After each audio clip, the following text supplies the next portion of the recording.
folks, old Man Grognard back for another episode. Yes, sirree, and stumbling all over himself as usual. Well, I'm doing my laundry right now, so I'm sitting here eating red vines, and we're going to talk about retro clones. Okay, let me give you a little background on retro clones.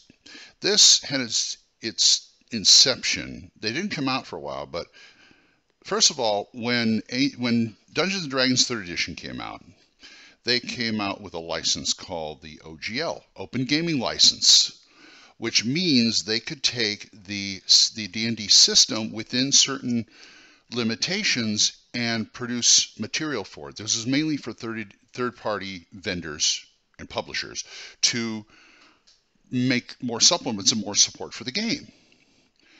And so they could use the system, even create new games like Mutants and Masterminds or Silver Age, which was supers. There's one called Forbidden Kingdoms, which used that with the D20 system.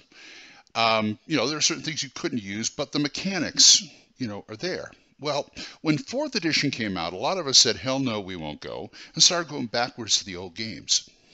So what happened was people find out that the games themselves are, since they're out of print, they're a little bit hard to come by. Some of them very hard to come by, especially if you don't want to pay like a lot of money. Try and go get the 3 books, the 3 original D&D books these days, and the supplements, and you're going to be paying a pretty penny. So some of these publishers, new publishers, looked and said, this OGL can also be applied to these versions of D&D. And a court did rule that you cannot copyright mechanics. So that pretty much gave them open license to put retro clones of the older games out, which they did. So if you cannot find, say, the 3 books, you find something like Swords and Wizardry. If you cannot find the what they call the BX version of D&D, you find go Labyrinth Lord. And a lot of these you can go online and get free the rules for free, which is nice. Let's start at the beginning, okay? First of all, the 3 brown books, which is what they call 0 edition, which is the original Dungeons and Dragons. If you can't find that, you can pick up this, Swords and Wizardry. Swords and Wizardry is put out by Grognard Games. Great guys. And once again, and this is true for a lot of these books, they're complete books. They've got character creation, they've got combat in here, they've got monsters, they've got the magic spells and magic items and things like that. You can run it right out of the book, which is nice. They come up, and some of these games come up with a little twist and maybe a little improvement on the originals. Like this one, one of the things that differentiated like the old school, say up to 2nd edition and differentiated that from 3rd and 4th edition and beyond, is the fact that they changed the armor class. What they did was, in the original one, armor class went down the better it got.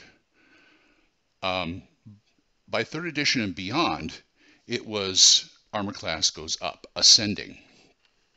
I prefer descending armor class, but well, in Swords and Wizardry, you can do both. You can choose one. If you don't want to do, descending armor class, you can do ascending armor classes. All the monsters in here and the Tome of Horrors, which I talked to about in the earlier episode, all the monsters have an armor class in one. They have here we go. Let me see. Giant Fire Beetle. It says armor class 4, and then there's 15 in parentheses. So you use the 4 if you're using descending armor class. You use the 15 if you're using ascending armor class, which is really nice. That's why I like to buy stuff made for this game for any of my D&D type games. Also, they reduced the saving throws in 3rd edition from 5 to 3. Well, this has 1 saving throw. Everybody gets the same saving throw, and it all goes up on the same chart. The thing is, certain classes get pluses to their saving throw as they go up, which is, I find, kind of streamlined and elegant. I like that. Swords and Wizardry, Grognard Games. All right, let's go on. You want to play what they call the Holmes edition, say. That was one with the blue cover, rewritten by John Eric Holmes, and it only goes up to level 3. There's a big fan of it. I mean, it's a big, there's a lot of fans of it. But if you can't find that, find this, Swords and Wizardry. Once again, one book, one game, and it brings your characters up to level 12, which is a nice stopping point. That's, again, like I said, got all the spells, got all the monsters. There might be a few minor changes in here.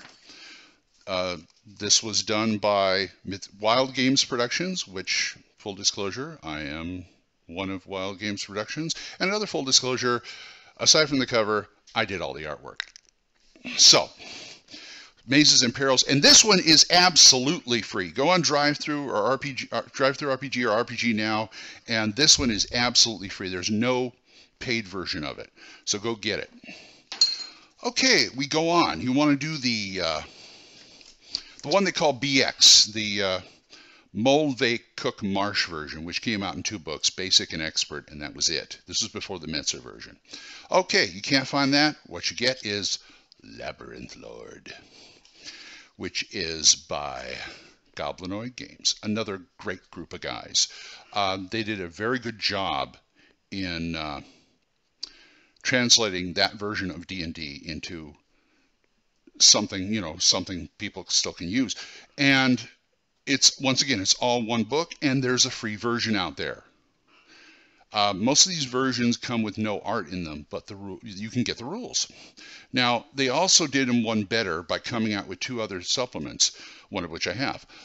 One, they came out with the original edition characters, so if you want to take it back all the way to the 3 Brown books and play it that way, it's an add-on to Labyrinth Lord. The other one, the one I have, is called the Advanced Edition Companion. Excellent. Excellent. What it does is take 1E, the first edition Advanced Dungeons & Dragons, monsters, treasure, what have you, spells, and translate them into basic. And you can add them. And also, like, all these have been races class. All these other clones they've done, like dwarf is a dwarf, elf is an elf. There's no... With the Advanced Edition Companion, you can split race and class if you want. And you can actually mix the two. I mean, I played a game where we had a races class elven wizard, and I was just playing a plain elf, and it worked. It worked real good. The reason I didn't show you this one, because this one's what I'd like to do is take PDFs, and if there's more than one book that I'm going to use in the game, I like to put them together in a binder. So I have the big book, O Labyrinth Lord. And this is by Goblinoid Games. And again, all the supplements have free options. No art, but you get the rules. Okay, the last one I'm going to do is, say you want to do 1E, first edition, and you don't have any of the books. I mean, that's kind of, they're getting a little rare. Let me put it that way. Not much, but a lot less rare as some of the other books. Try and find a Holmes edition out there, I dare you, and at a reasonable price, or even a Rules Cyclopedia for that matter. Anyway, you want to do first, well, actually, before we go on to this, there's one called Dark Dungeons. I don't know the publisher out there. Dark Dungeons replicates the D&D Rules Cyclopedia, and it also has a free version. Go get it. But you want to do first edition AD&D straight up? OSRIC. OSRIC is a very good, I mean, almost literal translation of 1E. A lot of people say, well, just get an original Hackmaster. It's the same thing. No, this one. It's got all the, and it's a little more well organized and easier, a little easier to read. I mean, I love High Gygaxian like anybody else, like the next guy, but sometimes it's like, Gary, I'm falling asleep. Gary, get to the point. Oh, but OSRIC will do that, and it comes in a full, you can get hardbound, paperbound, or like me, I got the digest version.